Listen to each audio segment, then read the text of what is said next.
ओम श्री महालक्ष्मी नमः। प्रिय श्रोताओं, आज सुनिए महालक्ष्मी व्रत की संपूर्ण कथा। भादो शुक्ल पक्ष की अष्टमी तिथि से लेकर आश्विन कृष्ण अष्टमी तिथि तक 16 दिनों तक महालक्ष्मी जी की पूजा की जाती है। इन 16 दिनों में माता लक्ष्मी जी का विशेष पूजन अर्चन करके व्रत की कथा पढ़ी और सुनी जाती है। इस दिन माँ लक्ष्मी जी की विधि विधान से पूजा करके 16 दीप जलाकर 16 बोल की 16 बार कहानी कहने के बाद व्रत की पौराणिक कथा का श्रवण किया जाता है। प्रिय भक्तजनों, आज की इस वीडियो में आप 16 दिनों की महालक्ष्मी व्रत कथा का श्रवण करेंगे और उससे पहले 16 बोल की कहानी सुनेंगे। 16 बोल की कहानी को 16 बार कहने के बाद ही व्रत की पौराणिक कथा को पढ़ना या सुनना चाहिए। आइए भक्तजनों, अब हम सभी मिलकर माता लक्ष्मी जी का ध्यान करके कथा का शुभारंभ करते हैं। हे माँ लक्ष्मी, चारों दिशाओं में आपकी जय जयकार होती रहती है। आप ही जगत की पालनहार हैं और आप ही स्थूल रूप में इस जगत में समाई हुई हैं। हे माँ लक्ष्मी, आप हमें अपना आशीर्वाद प्रदान कीजिए। हम सभी आपके सभी रूपों को बारंबार प्रणाम करते हैं। हे माँ लक्ष्मी, विद्या लक्ष्मी, सौभाग्य प्रदान करने वाली माँ लक्ष्मी, हे माता अमृत स्वरूपा, हे सत्य लक्ष्मी, वैभव लक्ष्मी, हे योग लक्ष्मी, हम सभी आपको बारंबार प्रणाम करते हैं, आपको नमन करते हैं। 16 बोल की कथा। अमोती दमोती रानी, पोला पर ऊंचो सो पर पाटन, गांव जहाँ के राजा मगरसेन दमयंती रानी। कहे कहानी, सुनो हो महालक्ष्मी देवी रानी, हमसे कहते तुमसे सुनते 16 बोल की कहानी। पौराणिक कथा के अनुसार महाभारत काल के समय की बात है। महर्षि द्वैपायन व्यास जी हस्तिनापुर में आए। उनका आगमन सुनकर समस्त राजकुल के कर्मचारी महाराज भीष्म सहित उनका सम्मान आदर करते हुए राजमहल में महाराज को सोने के सिंहासन पर विराजमान कर अर्घ्य पाद्य आचमन आदि से उनका पूजन किया। व्यास जी के विराजमान होने पर राजा रानी और माता कुंती ने हाथ जोड़कर प्रश्न किया कि हे मुनिवर, आप त्रिकालदर्शी हैं, आपको सभी की जानकारी है। आपसे हमारी प्रार्थना है कि कृपया स्त्रियों के लिए कोई ऐसा व्रत पूजन बताइए जिससे हमारे राज्य लक्ष्मी, सुख, पुत्र, परिवार सदा सुखी रहे। ऐसा सुनकर व्यास जी ने कहा कि हम ऐसे व्रत का वर्णन करने जा रहे हैं जिससे सदा लक्ष्मी जी स्थिर होकर आपको सुख प्रदान करेंगी। ये श्री महालक्ष्मी जी का व्रत है जिसे 16 दिनों तक किया जाता है और जिसका पूजन प्रतिवर्ष आश्विन कृष्ण पक्ष की अष्टमी तिथि को किया जाता है। तब महारानी गांधारी ने पूछा, हे महात्मन, ये व्रत कैसे प्रारंभ किया जाता है? इसका विधान क्या है? कृपया हमें विस्तार से बताने की कृपा करें। तब व्यास जी कहने लगे कि भाद्रपद शुक्ल पक्ष की अष्टमी तिथि के दिन सुबह मन में व्रत का संकल्प करें। संकल्प लेकर किसी जलाशय में जाकर स्नान करके साफ स्वच्छ वस्त्र या नए वस्त्र धारण कर सकते हैं। दूर्वा से महालक्ष्मी जी को जल का तर्पण करके फिर प्रणाम करना चाहिए। फिर घर आकर शुद्ध 16 धागों वाले धागे का एक धागा बनाकर हर दिन एक गांठ लगानी चाहिए। इस 16 दिन की 16 गांठ का एक धागा तैयार कर आश्विन माह के कृष्ण पक्ष की अष्टमी तिथि को व्रत रखकर मंडप बनाकर चंदोवा तानकर उसके नीचे माटी के हाथी पर महालक्ष्मी जी की मूर्ति स्थापित कर तरह तरह के पुष्पों से लक्ष्मी जी और हाथी का पूजन करें। तरह तरह के पकवान भी बना सकते हैं। लक्ष्मी जी और हाथी का पूजन नैवेद्य समर्पण करके करना चाहिए। श्रद्धा सहित महालक्ष्मी व्रत करने से आप लोगों की राज्य लक्ष्मी सदा स्थिर रहेगी। ऐसा विधान बताकर व्यास जी अपने आश्रम को चले गए। इसके बाद भाद्रपद शुक्ल पक्ष की अष्टमी तिथि से समस्त राजघराने की नारियां और नगर स्त्रियों ने माता लक्ष्मी जी का यह पावन व्रत आरंभ कर दिया। बहुत सी स्त्रियों ने गांधारी के साथ प्रतिष्ठा पाने के लिए उनका साथ देने का नियम लिया। कुछ नारियां माता कुंती के साथ भी इस व्रत को आरंभ करने लगी, किंतु माता कुंती और गांधारी जी के बीच में कुछ द्वेष भाव चलने लगा। ऐसा होते होते 15 दिन व्रत के समाप्त होकर 16वां दिन यानी आश्विन कृष्ण पक्ष की अष्टमी तिथि आ गई। उस दिन प्रातःकाल से ही नर नारियों ने उत्सव मनाना आरंभ कर दिया और समस्त नर नारी राजमहल में गांधारी जी के यहाँ उपस्थित होकर तरह तरह से महालक्ष्मी जी के मंडप और माटी के हाथी बनाने और सजाने की तैयारी करने लगे। गांधारी जी ने नगर की सभी स्त्रियों को बुलाने के लिए सेवक भेजा, परंतु माता कुंती को बुलावा नहीं भेजा, न ही कोई सूचना भेजी गई। उत्सव में बाजे गाजे की धुन बजने लगी, जिससे सारे हस्तिनापुर में खुशी की लहर दौड़ गई। माता कुंती ने इसे अपना अपमान समझा और बहुत दुखी होकर बैठ गई। व्रत की कोई तैयारी नहीं की। इतने में ही महाराज युधिष्ठिर, अर्जुन, भीमसेन, नकुल, सहदेव सहित 5 पांडव वहां उपस्थित हो गए और अपनी माता को दुखी और गंभीर देखकर अर्जुन ने उनसे प्रार्थना की कि माते, आप इतनी दुखी क्यों हो? क्या हम आपके दुख का कारण समझ सकते हैं और दुख दूर करने में भी सहायक हो सकते हैं? आप बताइए। तब माता कुंती ने कहा कि बेटा, कुल में रिश्तेदारों द्वारा किए गए अपमान से बढ़कर कोई दूसरा दुख नहीं है। आज नगर में महालक्ष्मी व्रत उत्सव में रानी गांधारी ने सारे नगर की औरतों को सम्मान से बुलाकर ईर्ष्यापूर्वक मेरा अपमान करके उत्सव में मुझे नहीं बुलाया है। तब अर्जुन ने कहा, माता, क्या वह पूजा का विधान सिर्फ दुर्योधन के महल में ही हो सकता है? आप अपने घर में नहीं कर सकती? तब माता कुंती ने कहा, बेटा, कर सकती हूँ, पर साज सामान इतनी जल्दी तैयार नहीं हो पाएगा, क्योंकि गांधारी के 100 पुत्रों ने माटी का विशाल हाथी तैयार किया है और पूजा करके सजाया है। ऐसा विधान तुमसे नहीं बन सकेगा। उनके उत्सव की तैयारी आज दिन भर से हो रही है। अब हमारे पास इतना समय नहीं है, ना ही इतनी सामग्री है। तब पार्थ ने माता से कहा कि माता, आप पूजा की तैयारी कर नगर में बुलावा भेजिए। मैं ऐसा हाथी पूजन में लेकर आऊंगा कि हस्तिनापुर वासियों ने कभी देखा नहीं होगा, ना ही कभी उसका पूजन किया होगा।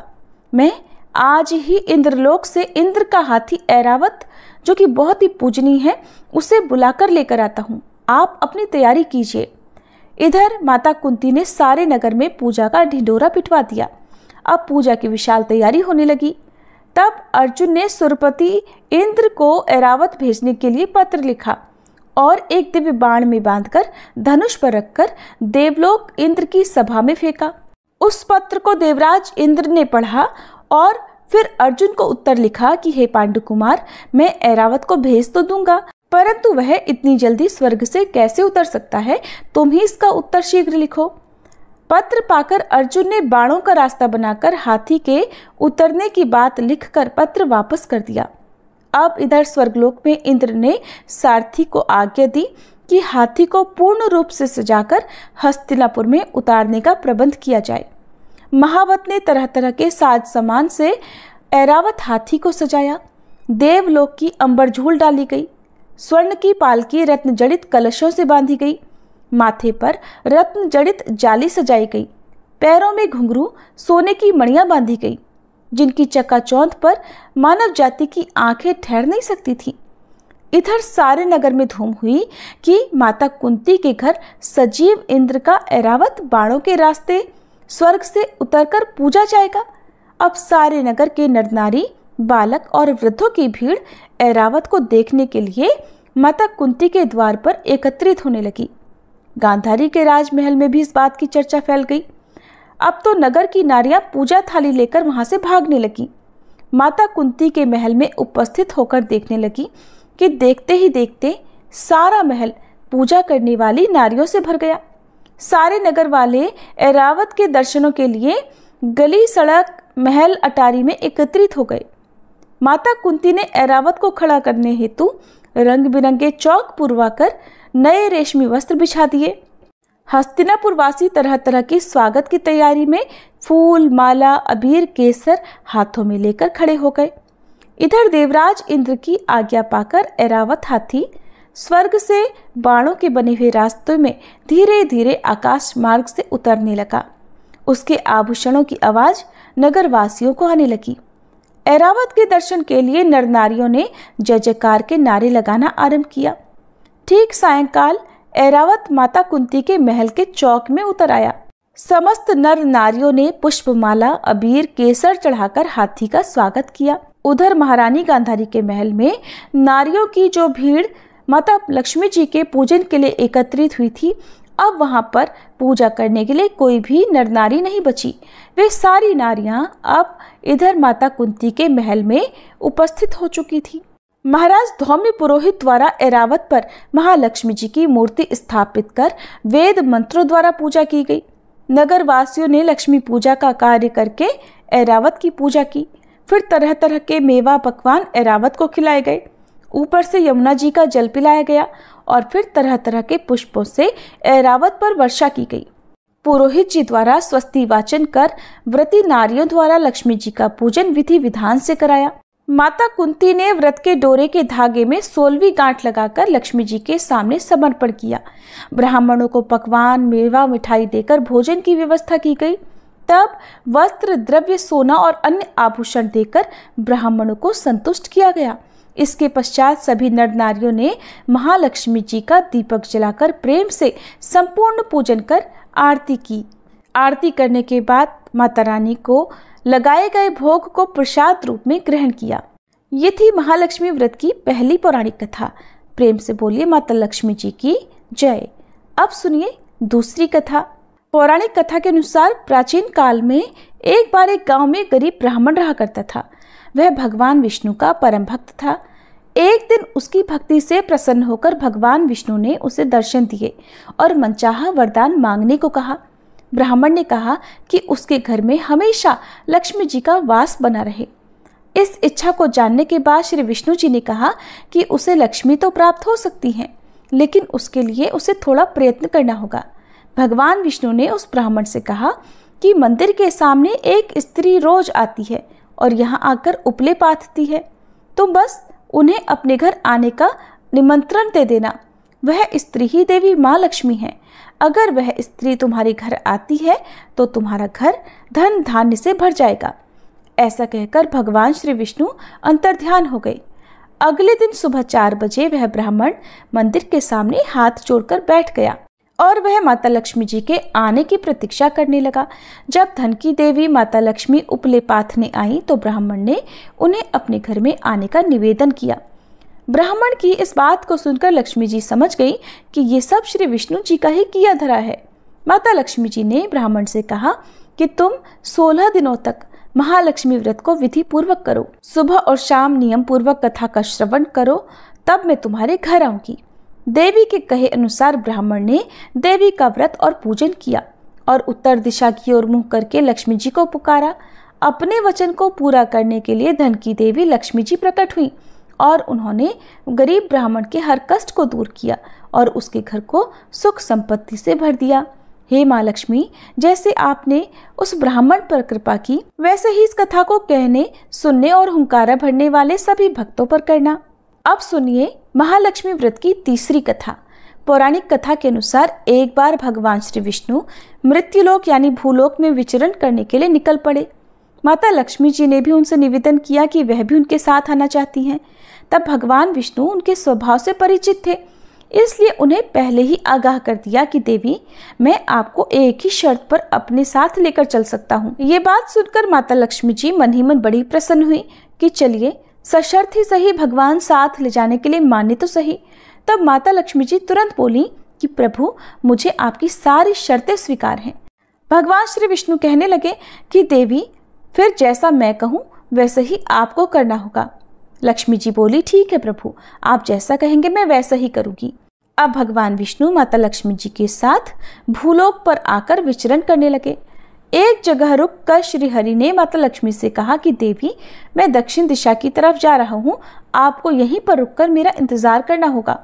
ऐसा कहकर भगवान श्री विष्णु दक्षिण दिशा की तरफ बढ़ गए। अब माता लक्ष्मी जी को जिज्ञासा हुई कि दक्षिण दिशा में ऐसा क्या है जो प्रभु मुझे वहां लेकर नहीं जाना चाहते। माता लक्ष्मी जी का स्वभाव तो वैसे ही चंचल माना जाता है, उनसे एक जगह पर ज्यादा देर रुका नहीं जाता। ऐसा ही हुआ, माता लक्ष्मी जी से उस स्थान पर ज्यादा देर रुका नहीं गया और फिर वे भगवान विष्णु की तरफ ही बढ़ने लगी। आगे जाकर माता लक्ष्मी को सरसों का खेत दिखाई दिया। उसकी सुंदरता ने माता का मन मोह लिया और फिर वे सरसों के पीले पीले सुंदर फूलों को तोड़कर उनसे अपना श्रृंगार करने लगी। इसके बाद वे कुछ ही दूर आगे बढ़ी थी कि गन्ने के खेत उन्हें दिखाई दिए। उन्हें गन्ना चूसने की इच्छा हुई तो गन्ने तोड़कर उन्हें चूसने लगी। ये भगवान श्री विष्णु वापस आ गए। सरसों के फूलों से सजी माता लक्ष्मी जी को गन्ना चूसते हुए देखकर भगवान श्री विष्णु उन पर क्रोधित हो गए। भगवान ने कहा कि देवी, आपने शर्त का उल्लंघन किया है। मैंने आपको वहीं पर एक स्थान पर रुकने के लिए कहा था, लेकिन आप नहीं रुकी और यहाँ किसान के खेतों से बिना पूछे फूल और गन्ने तोड़कर आपने घोर अपराध किया है। इसकी सजा तो आपको अवश्य मिलेगी। तब भगवान विष्णु ने माता लक्ष्मी जी को 12 वर्षों तक किसान की सेवा करने का श्राप दे दिया और स्वयं लक्ष्मी जी को छोड़कर क्षीर सागर गमन कर गए। अब विवश होकर माता लक्ष्मी जी को उस किसान के घर पर रहना पड़ा।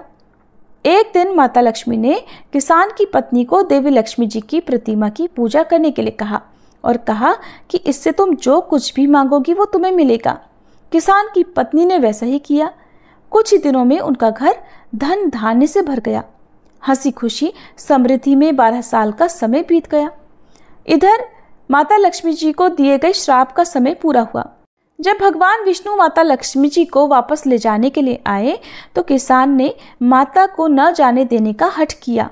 इस पर माता लक्ष्मी ने कहा कि कार्तिक कृष्ण पक्ष की 13 के दिन अगर वह विधि पूर्वक मेरी पूजा करेगा तो वह उसके घर से नहीं जाएंगी, लेकिन इस दौरान वह उन्हें दिखाई नहीं देंगी। इसलिए वह एक कलश की स्थापना करे और उसमें कुछ धन रखे, यानी धन ही लक्ष्मी का रूप होगा। इस प्रकार 13 के दिन किसान ने माता लक्ष्मी जी के बताए विधान अनुसार ही पूजा करके कलश की स्थापना की और तब किसान का घर धन धान्य से परिपूर्ण रहने लगा। तब से लेकर आज तक धनतेरस पर माता लक्ष्मी जी की पूजा करने की परंपरा भी चली आ रही है। 16 दिनों के महालक्ष्मी व्रत में 16 बोल की कहानी 16 बार कही जाती है और अक्षत या गेहूं छोड़े जाते हैं। आश्विन कृष्णा अष्टमी को 16 तरह के पकवान बनाए जाते हैं। सबसे पहले इस दिन प्रातःकाल स्नान से पहले हरी घास या दूब को अपने शरीर पर लगाकर फिर स्नानादि कार्यों से निवृत्त होकर व्रत का संकल्प लिया जाता है। व्रत का संकल्प लेते समय इस प्रकार कहा जाता है, हे देवी, मैं आपकी सेवा में तत्पर होकर आपके इस महाव्रत का पालन करूंगी। आपकी कृपा से यह व्रत बिना विघ्नों के परिपूर्ण हो, ऐसी कृपा करें। ऐसा कहकर अपने हाथ की कलाई में बना हुआ डोरा बांध लें जिसमें 16 गांठी लगी हुई हों। सबसे पहले लकड़ी की चौकी पर श्वेत रेशमी आसन बिछाएं। अगर आप प्रतिमा का प्रयोग कर रहे हो तो लाल वस्त्र से सजाएं। माँ लक्ष्मी जी को पंचामृत से स्नान कराया जाता है और फिर उनका 16 प्रकार से पूजन अर्थात षोडशोपचार पूजन किया जाता है। संभव हो तो एक कलश पर अखंड ज्योति स्थापित करें जिसे दीप कलश कहा जाता है। सुबह और शाम के समय पूजा आरती करें। मेवा, मिठाई, सफ़ेद दूध की बर्फी का नित्य भोग लगाएं। पूजन सामग्री में चंदन, ताल, पत्र, पुष्प, माला, अक्षत, दूर्वा, लाल सूत, सुपारी, नारियल और तरह तरह के भोग रखे जाते हैं। नए सूत 16-16 की संख्या में 16 बार रखा जाता है। लाल कलावे का टुकड़ा लेकर उसमें 16 गांठ लगाकर कलाई में बांधनी होती है। इस प्रकार पहले दिन सुबह पूजा के समय प्रत्येक घर के सदस्य इसे बांधें और पूजा के बाद इसे उतारकर लक्ष्मी जी के चरणों में रख दें और इसका प्रयोग पुनः अंतिम दिन संध्या पूजा के समय होगा।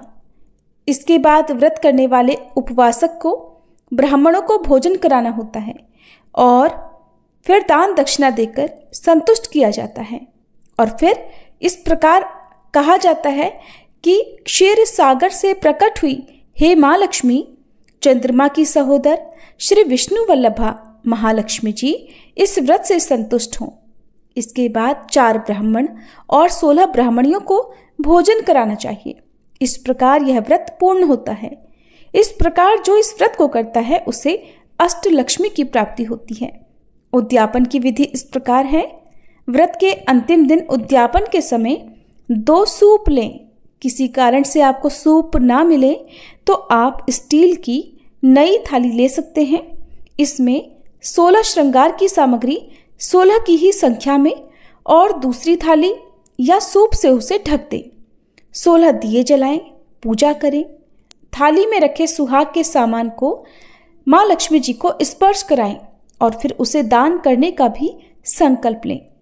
जब चंद्रमा निकल आए तो लोटे में जल लेकर तारों को अर्घ दें और उत्तर दिशा की तरफ मुंह करके पति पत्नी एक दूसरे का हाथ थामकर माँ लक्ष्मी जी को अपने घर आने का कि हे माँ लक्ष्मी मेरे घर आ जाओ, इस प्रकार 3 बार आग्रह करें, उनसे प्रार्थना करें।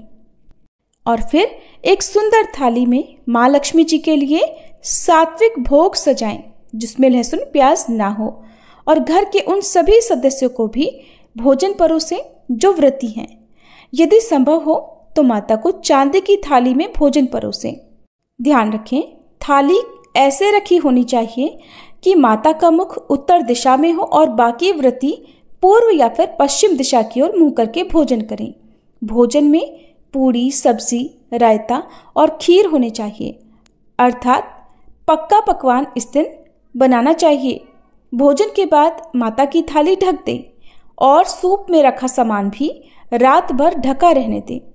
अगली सुबह उठकर इस भोजन को किसी गाय को खिला दें और दान की सामग्री को किसी ब्राह्मण को दान करें जो कि इस व्रत की अवधि में महालक्ष्मी जी का जाप कर रहा हो या फिर स्वयं भी इस व्रत को करता हो।